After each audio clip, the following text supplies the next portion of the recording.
जय हिंद दोस्तों आपका स्वागत है आपके अपने YouTube channel VK concept point पर। दोस्तों आज के क्लास में हम लोग पढ़ेंगे पाचन तंत्र, डाइजेस्टिव सिस्टम के बारे में पढ़ेंगे, पाचन के बारे में पढ़ेंगे। पाचन तंत्र को कितने भागों में बांटा गया है और कौन कौन से भाग हैं उनके बारे में पढ़ेंगे। एकदम पूरा डिटेल में हम लोग पढ़ेंगे, तो आज के क्लास को पूरा देखिएगा, वीडियो के अंत तक बने रहिएगा। चैनल पे नया है तो सब्सक्राइब, वीडियो को लाइक। चलिए हम इसको स्टार्ट करते हैं समय ना वेस्ट करते हुए। सबसे पहले हम बात करेंगे पाचन तंत्र, डाइजेस्टिव सिस्टम क्या होता है, समझ में आया। देखिए पाचन तंत्र का बारे में बात करेंगे तो पाचन का मतलब होता है भोजन का पचना। तंत्र का मतलब हुआ कि जिस अंग के सहायता से भोजन पचता है वही तंत्र कहलाता है। यानी कि पाचन तंत्र का अर्थ सीधा सीधी हम लोग समझ जाएंगे कि इसका मेन काम होता है कि भोजन को अच्छे से पचाना। यानी कि पाचन तंत्र के अंतर्गत मुख गुहा आ जाएगा, ये जो माउथ है ये आ जाएगा, ग्रास नली आ जाएगा, अमाशय आ जाएगा, आंत आ जाएगा। इसके अलावा और भी है, मलाशय है, ठीक है, मलाशय है और गुद्दा है। यानी कि ये जितना भी अंग दिखाई दे रहा है, ये जितना भी तंत्र दिखाई दे रहा है, ये सब पाचन तंत्र के अंतर्गत, डाइजेस्टिव सिस्टम के अंतर्गत आता है। और देखिए जो भी हम लोग भोजन करते हैं ना, तो सबसे पहले इस मुख गुहा में जाता है भोजन, उसके बाद से ग्रासनली में, उसके बाद से अमाशय में, आंत में, मलाशय में और गुद्दा के द्वारा बाहर निकल जाता है। तो बहुत डेप्थ में हम जानने की कोशिश करेंगे, तो आप लोग पूरे वीडियो को देखिएगा। यहाँ पे देखिए पाचन तंत्र ये तो हो गया। पाचन तंत्र का मतलब हुआ कि वैसे तंत्र जिनसे होकर भोजन अच्छे से पाचन हो सके, बस पाचन तंत्र कहलाता है, बाकी कुछ नहीं है। यहाँ पे ध्यान दीजिए। देखिए पाचन के बारे में हम लोग जानेंगे कि पाचन होता क्या है। तो देखिए यहाँ पे लिखा गया है कि जटिल पदार्थ को सरल पदार्थों में तोड़ना ही पाचन कहलाता है। समझ में आया? जटिल पदार्थ को सरल पदार्थों में तोड़ना ही पाचन कहलाता है। मतलब कहने का अर्थ क्या है, जटिल पदार्थ। अब कहिएगा कि सर हम जटिल पदार्थ थोड़ी ना खाते हैं। अरे भाई हम बता देना चाहते हैं कि जो भी आप लोग चावल खाते हैं, रोटी खाते हैं, ठीक है, और भी बहुत चीज़ खाते हैं, सब्जी खाते हैं, ये सब जटिल पदार्थ ही होता है। इसको हम क्या कहेंगे, ये जटिल पदार्थ ही होता है। और जटिल पदार्थों को सरल पदार्थों में तोड़ना ही पाचन कहलाता है। अब सरल पदार्थ क्या होता है? अरे भाई तो आपको पता होना चाहिए कि हम लोग चावल खाते हैं तो चावल में सबसे ज़्यादा कार्बोहाइड्रेट की मात्रा होती है, ठीक है। यानी कि चावल जब टूटता है, चावल को सरल पदार्थों में जब तोड़ा जाता है तो कार्बोहाइड्रेट निकलता है, ठीक है, कार्बोहाइड्रेट निकलता है। सोयाबीन हम लोग खाते हैं, सोयाबीन, तो आप बताइए कि सोयाबीन तो एक जटिल पदार्थ हो गया, लेकिन इसको सरल पदार्थों में तोड़ने के लिए हम लोग क्या करेंगे, तो बस हम सोयाबीन खाएंगे तो हमारे तंत्रों के द्वारा, ये जितना भी दिया है ये सब तंत्र है, इन्हीं तंत्रों के द्वारा हमारे भोजन का पाचन होता है। और भोजन का पाचन सरल पदार्थ के अणुओं में तोड़ दिया जाता है, जिसे हम लोग कहते हैं कि पाचन, यानी कि पाचन की क्रिया संपन्न होती है। जटिल पदार्थों को सरल पदार्थों में आसानी से तोड़ना ही पाचन कहलाता है, ठीक है। अब देखिए चावल खाए, रोटी खाए, दाल खाए, सोयाबीन खाए, कुछ भी खाए, अरे जितना मात्रा में हम लोग खाते हैं उतना मात्रा में तो बाहर निकल जाता है। लेकिन वो जब क्या होता है, सोयाबीन खाते हैं तो उसको क्या किया जाता है कि अच्छे से पाचन तंत्रों की सहायता से तोड़ा जाता है। उस भोजन को क्या किया जाता है, तोड़ा जाता है। और तोड़ने के बाद उसमें से जो प्रोटीन निकलता है, जो कार्बोहाइड्रेट निकलता है, जो वसा निकलता है, ठीक है, अन्य रासायनिक तत्व निकलता है, और वही रासायनिक तत्व ही कहलाता है क्या, सरल पदार्थ। सरल पदार्थ का मतलब कि एकदम छोटा सा पदार्थ, सिंपल पदार्थ। समझ में आया? तो याद रखिएगा कि सोयाबीन, चावल, रोटी, सब्जी जो भी चीज़ है ये सब जटिल पदार्थ होता है, और जब इसका पाचन होता है तो सरल पदार्थ के अणुओं में बदल जाता है। ठीक है, क्लियर। अब यहाँ पे देखिए, ये तो पाचन समझ गए। यहाँ पे देखिए लिखा है कि पाचन का मुख्य कार्य है भोजन से ऊर्जा प्राप्त करना। देखिए, जब तक पाचन नहीं होगा तब तक हमारे शरीर को ऊर्जा नहीं मिलेगा। क्या, ये पहले बताइए कि हमारे शरीर को ऊर्जा प्राप्त करने के लिए हम लोग खाद्य पदार्थ यानी कि भोजन के रूप में ग्रहण करते हैं ना। कोई भी चीज़ हो, खाद्य पदार्थ भोजन के रूप में हम लोग ग्रहण करते हैं। और वो जब भोजन के रूप में ग्रहण करते हैं, जैसे कि हमने अंडा खा लिया, हमने सोयाबीन खा लिया, तो इसमें प्रोटीन की मात्रा ज़्यादा होती है। ठीक है, तो ये क्या होगा कि हमारे शरीर में जाएगा, पाचन होगा, और उस पाचन से प्रोटीन की जो भी मात्रा होगी हमारे शरीर के अंदर चारों ओर डिस्ट्रीब्यूट होगी, चारों ओर बटेगा, और बटने की वजह से हमारे शरीर को एक नया ऊर्जा मिलेगा, और उस ऊर्जा की सहायता से हम लोग कार्य कर पाते हैं। समझ में आया? यानी कि पाचन का मुख्य कार्य होता है भोजन से ऊर्जा प्राप्त करना। ये पाचन का मेन काम है। पाचन होगा तभी हमारे शरीर को ऊर्जा मिलेगा, वरना पाचन नहीं होगा तो हमारे शरीर को ऊर्जा नहीं मिलेगा। क्लियर? अब देखिए, किन किन पदार्थों का पाचन हो जाता है आसानी से और किन किन पदार्थों का पाचन नहीं हो पाता है। देखिए, कार्बोहाइड्रेट का पाचन आसानी से हो जाएगा, प्रोटीन का पाचन आसानी से हो जाएगा, वसा जिसको कहते हैं फैट इंग्लिश में, इसका पाचन आसानी से हो जाएगा, और जल का पाचन नहीं हो पाता है, विटामिन का पाचन नहीं हो पाता है, खनिज का पाचन नहीं हो पाता है।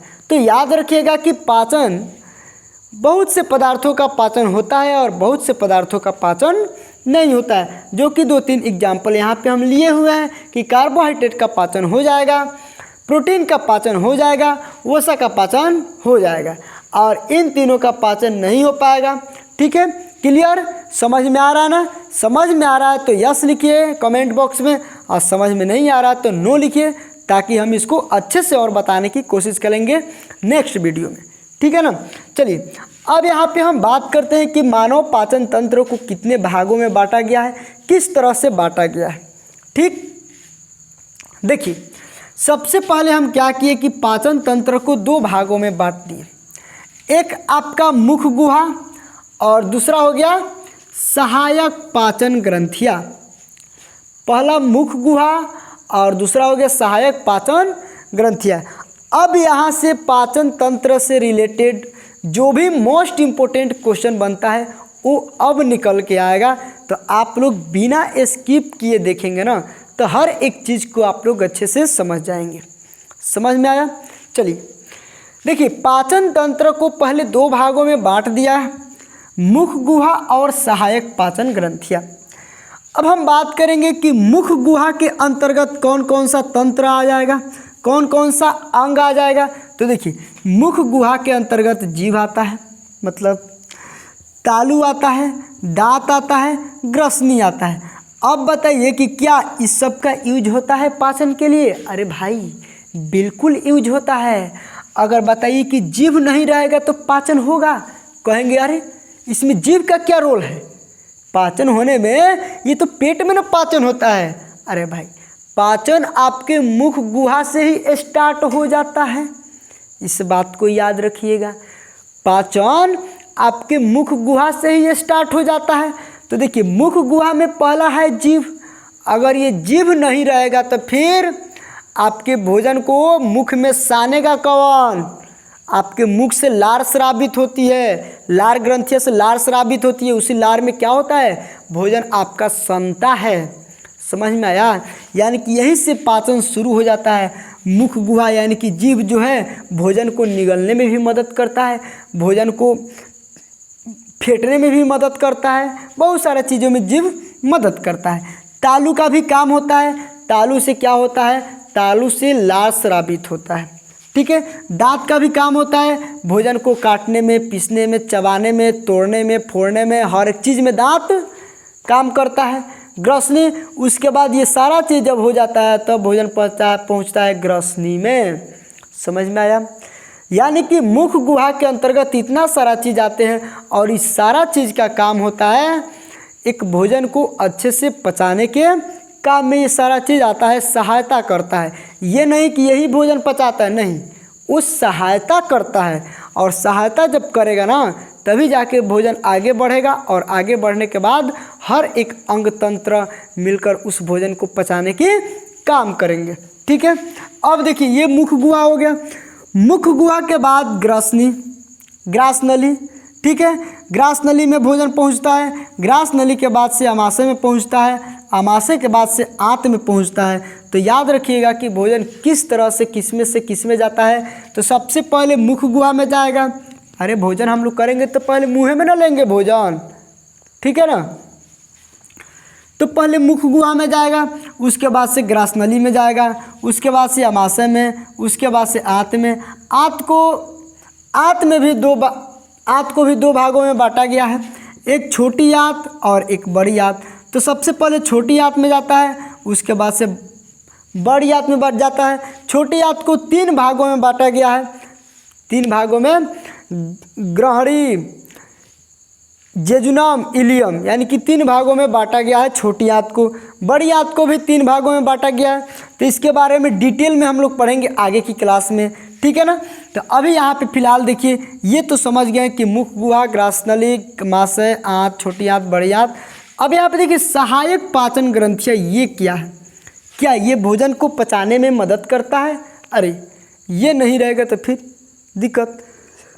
यानी कि इतना सारा चीज़ में अगर किसी भी चीज़ों का दिक्कत हो जाता है ना तो भोजन अच्छे से पच नहीं पाता है। सहायक पाचन ग्रंथियों में लार ग्रंथियाँ आ जाती है। लार ग्रंथियाँ का मतलब कि जो हमारे मुंह से लार ग्रंथियाँ, जो लार निकलता है और यहीं से लार क्या करता है, लार का काम होता है कि सूक्ष्म जीवाणु को भी मारना। छोटे मोटे जो सूक्ष्म जीवाणु होते हैं उनको भी मारना। अगर यहाँ से कोई जीवाणु बच गया, कोई जीवाणु मजबूत है, उसको नहीं मार पाया लार, तो वो जाएगा अंदर। तो वहाँ पे पेट के अंदर है HCl, हाइड्रोक्लोरिक अम्ल, और वो हाइड्रोक्लोरिक अम्ल क्या करता है, उस जीवाणु को मार देता है। ठीक है ना, सिंपल। तो देखिए सहायक पाचन ग्रंथियाँ यानी कि लार ग्रंथियाँ भी क्या करती है, भोजन को पचाने में मदद करती है। यकृत भी भोजन को पचाने में मदद, अग्नाशय भी भोजन को पचाने में मदद करता है। ठीक है, तो अब यहाँ पे देखिए आप लोगों को पता चल गया होगा कि पाचन तंत्र को 2 भागों में पहले बांट दिया गया, मुख गुहा और सहायक पाचन ग्रंथियाँ। मुख गुहा के अंतर्गत ये सारा चीज़ आ जाएगा और सहायक पाचन ग्रंथियाँ के अंतर्गत लार ग्रंथियाँ, यकृत और अग्नाशय। इसके बारे में भी हम लोग डिटेल में पढ़ेंगे, आगे की क्लास में हम लोग पढ़ेंगे। तो इसीलिए कहते हैं कि अगर चैनल पे ना है तो सब्सक्राइब कर दीजिएगा, क्योंकि जब ऐसे ऐसे वीडियो अपलोड होगा ना तो आपके लिए मोस्ट इम्पोर्टेंट वीडियो होगा। समझ में आया? चलिए ये तो हो गया। अब हम बात कर लेते हैं कि इसमें सबसे पहले हम बात करेंगे मुख गुहा के बारे में। मुख गुहा के बारे में तो बात कर लिए, जीभ, तालू, दांत, ग्रसनली। अब हम बात करते हैं थोड़ा सा आहार नाल के बारे में कि आहार नाल क्या होता है। आहार नाल के बारे में हम बता देते हैं कि देखिए जो हमारे मुख से स्टार्ट हुआ है ना, जो हमारे मुख से स्टार्ट हुआ है और ये गुद्दा तक फैला हुआ है, मलद्वार तक फैला हुआ है, इसमें बहुत सारा तंत्र है और इसी सारा तंत्रों को मिला के एक आहार नाल का निर्माण होता है। ठीक है, आहार नाल का यहाँ पे देखिए जैसे कि मुख गुहा स्टार्ट हुआ, ग्रसनली, आमाशय, आंत, मलाशय, गुद्दा, यानी कि 1 2 3 4 5 6 7, यानी कि ग्रासनली है, यहाँ पे ग्रसिका छोड़ दिए हैं। समझ में आया? ग्रासनली के बाद से आ जाएगा ग्रसिका, यानी कि टोटल 7 गुवन हो, यानी कि सातों अंगों को मिला के एक अंग बनता है जिसका नाम है आहार नाल। समझ में आया? एलिमेंट्री कैनल, आहार नाल। और आहार नाल के बारे में पढ़ना बहुत ज़रूरी है, क्योंकि आहार नाल के बारे में हम लोग एक एक करके पढ़ेंगे। तो सबसे पहले पढ़ेंगे मुख गुहा के बारे में, उसके बाद से पढ़ेंगे ग्रासनली के बारे में, आमाशय के बारे में, ठीक है, ग्रसिका के बारे में, आंत के बारे में, मलाशय के बारे में, गुद्दा के बारे में, यानी कि एक एक करके आहार नाल के जो भी पार्ट है उसको हम पढ़ेंगे। और ये भी बताएं कि आहार नाल कहाँ से लेके कहाँ तक फैला होता है, तो आपको पता होना चाहिए कि मुख से लेके मलद्वार तक फैला होता है। अगर हम पूछेंगे कि बताइए आहार नाल की लंबाई कितनी होती है, बताइए, तो सिंपल कहेंगे कि आहार नाल की जो लंबाई होती है 6 से 9 मीटर होती है। कितना? 6 से 9 मीटर, यानी कि लगभग अप्रोक्स 30 फीट। याद रखिएगा। अब कहेंगे कि 30 फीट का मतलब कितना हुआ? अरे 30 फीट तो समझ सकते हैं कि जितना 9 मीटर का मतलब एक मीटर में लगभग 3.25 फीट के करीब होता है, 3.25 फीट होता है। 30 फीट यानी कि हो गया लगभग बहुत ज़्यादा दूर। तो कहेंगे कि अरे इतना बड़ा आहार नाल की लंबाई होता है, वो कैसे? हमारा शरीर तो 5 फुट का है, तो फिर हमारे शरीर में 5 फुट के शरीर में ये 30 फुट का आहार नाल कहाँ से आ जाएगा? तो देखिए, सबसे पहले हम बताएं कि आहार नाल जो होती है वो एक कुंडली पेशिया की तरह होती है। यानी कि आहार नाल की जो आकृति होती है वो इस तरह से होती है, जैसे कि आप लोग मुर्गा में देखे होंगे, मुर्गा कटाते समय चाहे बकरी या खस्सी कटाते समय देखे होंगे कि जो उसके पाचन तंत्र होता है वो कुछ इस तरह से होता है। समझ में आया? इस तरह से। और इसी को जब सीधा कर दिया जाएगा ना तो ये आपका 30 फीट हो जाएगा, जो कि ये मनुष्य में भी होता है। समझ गया ना? जो कि ये मनुष्य में भी होता है। तो आहार नाल की टोटल लंबाई होती है 6 से 9 मीटर, यानी कि टोटल 30 फीट होती है। ठीक है ना? तो चलिए अब आहार नाल के बारे में डिटेल में जानते हैं। तो अभी हम बताए थे कि आहार नाल के भाग के बारे में पढ़ेंगे। उनके कौन कौन से भाग होते हैं यहाँ पे देखिए आहार नाल का भाग यहाँ पे लिखा हुआ है। आहार नाल का भाग यहाँ पे सबसे पहला मुख गुहा, दूसरा ग्रसनी, तीसरा ग्रसिका या ग्रास नली, चौथा हो गया अमाशय, पांचवा हो गया आंत, छठवां हो गया मलाशय, सातवां हो गया गुद्दा। यानी कि आहार नाल का 7 भाग लगभग होता है और 7 भागों को यहाँ पे हम लिख दिए हैं। ठीक है, तो यहाँ पे हम लोग क्या करेंगे, एक एक करके अच्छे से पढ़ेंगे कि मुख गुहा होता है क्या, मुख गुहा में क्या क्या होता है। ठीक है, यहाँ पे ध्यान दीजिए। अब हम बात करेंगे सबसे पहले मुख गुहा के बारे में बात करेंगे। मुख गुहा का मतलब कि ये जो मुख दिखाई दे रहा है ना, ये जो माउथ है, यही मुख गुहा के बारे में हम लोगों को पढ़ना है। तो देखिए, मुख गुहा में जीभ होती है, तालू होता है, दांत होता है, ग्रसनी और 3 जोड़ी लार ग्रंथियां होती है। कितनी जोड़ी? 3 जोड़ी लार ग्रंथियां होती है। तो याद रखना है कि मुख गुहा में जीभ, तालू, दांत, ग्रसनी और 3 जोड़ी लार ग्रंथियां, ये और इम्पोर्टेंट है, याद रखिएगा। ये हमेशा एग्जाम में पूछा जाता है कि मुख गुहा में कितनी जोड़ी लार ग्रंथियां हैं, तो कहेंगे कि 3 जोड़ी लार ग्रंथियां है, यानी कि 6 गो। समझ में आया? अब देखिए 3 जोड़ी लार ग्रंथियां कौन कौन है, तो हम यहाँ पे देखिए सबसे पहला ग्रंथि का नाम है पैरोटिड ग्रंथिया। सबसे पहला ग्रंथि का क्या नाम है? तो पैरोटिड ग्रंथिया। दूसरा ग्रंथि का नाम है सबलिंगुअल और तीसरा का नाम है सबमेंडिबुल। समझ में आया? ये 2 होता है, यानी कि एक एक जोड़ा होता है, एक एक जोड़ा, यानी कि ये भी 2 गो पैरोटिड ग्रंथिया, 2 गो सबलिंगुअल, 2 गो सबमेंडिबुल, 2 गो, यानी कि टोटल कितना हो गया? 6 गो। और ये हो गया 1 2 3, यानी कि 3 जोड़ा हो गया। ठीक है, यहाँ पे लिखा गया है कि मनुष्य के मुख गुहा में 3 जोड़ी लार ग्रंथियाँ पाई जाती है और तीनों जोड़ी का यहाँ पे हम लोग नाम लिख दिए हैं। यहाँ पे देखिए कह रहा है कि पैरोटिड ग्रंथियाँ जो होती है ये सांप में जहर का काम करता है। देखिए ये कितना खतरनाक ग्रंथि होती है ना, कि सांप में जहर का काम करता है पैरोटिड ग्रंथियाँ। ठीक है, अब यहाँ पे देखिए, अब हम बात करेंगे कि मनुष्य के लार के बारे में।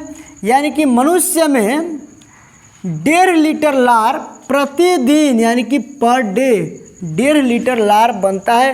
क्योंकि ये इम्पोर्टेंट क्वेश्चन है, पूछा जाता है चाहे कोई भी एग्ज़ाम हो, 9th हो, 10th हो, 11th 12th और कॉम्पिटिटिव एग्ज़ाम हो, ये एकदम इम्पोर्टेंट क्वेश्चन बनता है कि मनुष्य के मुख गुहा में यानी कि मनुष्य के मुख में कितना लीटर लार प्रतिदिन बनता है। तो याद रखना है कि मनुष्य के मुख गुहा में 1.5 लीटर 1.5 लीटर लार प्रतिदिन बनता है। समझ में आ गया। यहाँ पे देखिए, लार में 4 प्रकार के एंजाइम पाया जाता है। लार में 4 प्रकार का एंजाइम पाया जाता है और चारों प्रकार का एंजाइम बहुत इम्पोर्टेंट है, ठीक है ना। यहाँ पे ध्यान दीजिए कि पहला एंजाइम का नाम है लाइसोजाइम, ठीक है। पहला एंजाइम का नाम है लाइसोजाइम, दूसरा एंजाइम का नाम है टाइलिन और तीसरा एंजाइम का नाम है डाइस्टेज और चौथा एंजाइम का नाम है म्यूकस। तो याद रखना है आपको कि मनुष्य के जो लार होती है ना, यानी कि मनुष्य के लार में 4 प्रकार के एंजाइम पाया जाता है, ठीक है। मनुष्य के लार में 4 प्रकार के एंजाइम पाया जाता है। पहला लाइसोजाइम, दूसरा टाइलिन, तीसरा डाइस्टेज, चौथा म्यूकस। लेकिन अब हम लोग एक करके जानेंगे कि लाइसोजाइम का काम क्या होता है, टाइलिन का काम क्या होता है, ठीक है ना। तो यहाँ पे ध्यान दीजिए, लाइसोजाइम कह रहा है कि जो कीटाणु और जीवाणुओं को मार देता है। देखिए, ये भी एंजाइम का रहना बहुत ज़रूरी है। अगर ये एंजाइम नहीं रहेगा तो फिर कीटाणु और जीवाणु को कौन मारेगा, ठीक। यानी कि लाइसोजाइम एंजाइम का रहना भी बहुत ज़रूरी है, क्योंकि कीटाणु और जीवाणु को ये मार देता है, ठीक है ना। चलिए अब हम बात करते हैं टाइलिन और डाइस्टेज के बारे में। टाइलिन और डाइस्टेज का दोनों का काम लगभग एक ही है। कह रहा है कि मंड या स्टार्च, जिसको हम चोकर कहते हैं, जो आटा होता है ना, आटा में जो नहीं निकलता है चोकर, उसी चोकर का बात करता है, का पाचन करता है। अगर मान लीजिए कि हम लोग बिना आटा को चाले हुए रोटी बना देते हैं तो उस रोटी में जो भी चोकर जाएगा, यानी कि मोटा मोटा जो आटा का कण होता है, आटा का कण भी बोल देंगे, ठीक है। यानी कि जो भी चोकर जाएगा तो उस चोकर का पचाने का काम यही करता है टाइलिन या डाइस्टेज। ये एक प्रकार का एंजाइम है। ये मोटा मोटा जो कण होता है उसको पचाने का काम हम लोग करता है, काम करता है ये क्या नाम है, टाइलिन या डाइस्टेज। तो याद रखना है कि चोकर को पचाने का काम यही दोनों एंजाइम करता है। अब बात करते हैं म्यूकस के बारे में बात करते हैं। तो कह रहा है कि यह भोजन को चिपचिपा बनाता है।